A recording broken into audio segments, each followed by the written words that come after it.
அனைவருக்கும் தீபாவளி நல்வாழ்த்துக்கள். தீபாவளின்னு சொன்னதுமே நமக்கெல்லாம் ஞாபகம் வரக்கூடியது சின்ன வயசு ஞாபகம், பட்டாசு வெடிக்கிற ஞாபகம். புது சட்டை போட்டுக்கிட்டு பலகாரம்லாம் சாப்பிட்டுட்டு பட்டாசு வெடிக்கிறது. காலங்கள் போக போக பட்டாசு நமக்கு எவ்வளோ சந்தோஷத்தை கொடுத்ததோ அதே அளவுக்கு நமக்கு பாதிப்பையும் கொடுத்துருக்கு.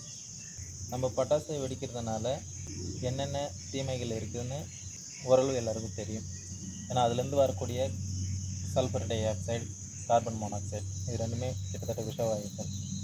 இது வளிமண்டலத்தில் அதிகமாக சேர சேர அந்த காற்றை தான் நாமளும் சுவாசிக்கிறோம். அப்போது அதுலேருந்து வரக்கூடிய பாதிப்புன்றது ரொம்ப அதிகமாக தான் இருக்கும். இது பட்டாசு வெடிக்கக்கூடாதுன்றதுக்கான ஒரு பதிவு இல்லை. நீங்கள் பட்டாசு வெடிக்கிறதுனால என்ன நன்மைகள் அடையிறீங்கன்ற ஒரு சிந்தனை உங்களுக்கு தோன்றதுக்கான ஒரு பதிவு. நம்ம சின்ன வயசில் சந்தோஷத்துக்காகவும் இப்போயும் குழந்தைங்களுக்காக ஒரு சந்தோஷத்தை கொடுக்குன்றதுக்காகவும் தான் நம்ம பட்டாசுகளை வாங்கி வெடிக்கிறோம். ஆனால் உண்மையாலுமே சந்தோஷம்னு பார்த்தாங்க பட்டாசு வெடிக்கிறதில்ல, எல்லோரும் ஒற்றுமையாக சேர்ந்து கொண்டாடுறதில்ல தான். அப்போது அந்த பட்டாசு வெடிக்கிற நேரத்தையோ இல்லை அதுக்கு செலவு பண்ணுற விஷயத்தையோ நம்ம நண்பர்கள் கூட, உறவினர்கள் கூட, வீட்டில் இருக்கிறவங்க கூட, குழந்தைகள் கூட நம்ம செலவு செஞ்சோன்னா அவங்களுக்கு இன்னும் அது சந்தோஷத்தை கொடுக்கும். பட்டாசு கொடுக்கக்கூடிய சந்தோஷம் நம்மக்கிட்ட இருந்து தான் நம்ம குழந்தைகளுக்கு போயிடுது. ஏன்னா நாம் பட்டாசு வெடிக்கும் போது ஒரு சந்தோஷத்தை நம்மளை அறியாமலே நம்ம உணர்வோம். அப்போ அதே சந்தோஷத்தை குழந்தைகள் பார்த்துட்டு அவங்களும் பட்டாசு வெடித்த சந்தோஷமாக இருக்குன்னு சொல்லிட்டு அந்த பட்டாசை கேட்குறாங்க, அவங்களும் வெடிக்க ஆரம்பிக்கிறாங்க.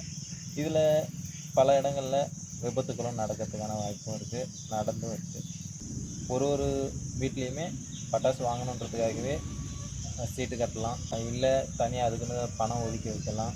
சில பேர் கடன் வாங்கி கூட பட்டாசுகள் வாங்கிறதுக்கான வாய்ப்பு இருக்குது. அப்போது ரொம்ப கஷ்டப்பட்டு ஒரு விஷயத்த செய்கிறத விட அதுக்கு பதில் அந்த சந்தோஷத்தை வேறு எதில் கொடுக்கலான்றதை நீங்கள் யோசிச்சிங்கன்னா இன்னும் நல்லதாக இருக்கும்.